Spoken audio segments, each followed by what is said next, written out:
everybody. So welcome back to Mental Health Mondays, y'all. We at it again. All right. So today I want to discuss why you can't afford not to go to therapy. So a lot of times people will be like, I just can't afford that. That costs too much. And so I'm going to explain some reasons why if you need therapy and you're not getting therapy because you can't afford it, I'm going to tell you some reasons why you actually can't afford not to go. Okay?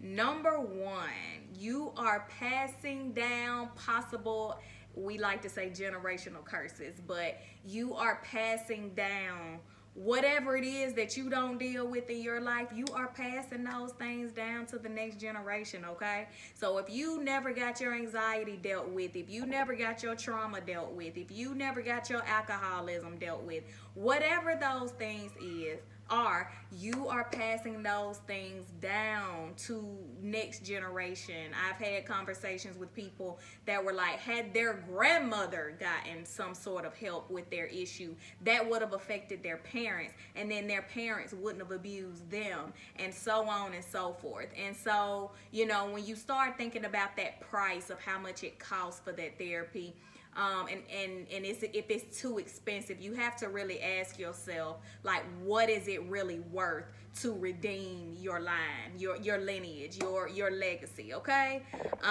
passing down curses and not getting things dealt with, y'all, that thing can cost us for generations to come. So you can't afford not to go based on that. All right. Number two, needless suffering.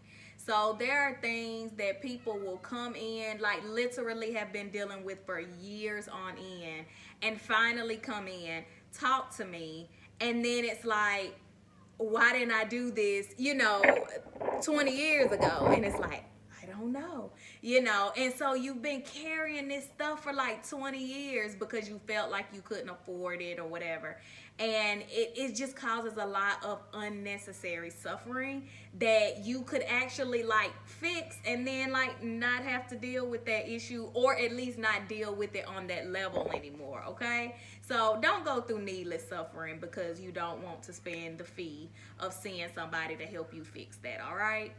Number three, it could mean life or death. Now, this is a pretty serious one. I have seen lots of people in their lives, unfortunately, because they simply would not reach out. They simply felt like they could not afford to, for whether it was because of their pride or because of money or whatever. And I just want to say, if you are struggling with depression and suicidal thoughts, not underestimate those feelings, okay? And then last but not least, therapy can actually be very affordable. There are a lot of therapists that give sliding scale fees, which basically means they will base their therapy services on your income. You can use insurance as a way to decrease it. There are many centers and organizations, nonprofits, and things like that that help with people who need pro bono services. And so there's a lot of ways to get the help you need. So don't give up on it just because you feel like you can't afford it, because you cannot afford not to go. Okay, y'all? Well, thank y'all so much for listening, and I will see y'all next time.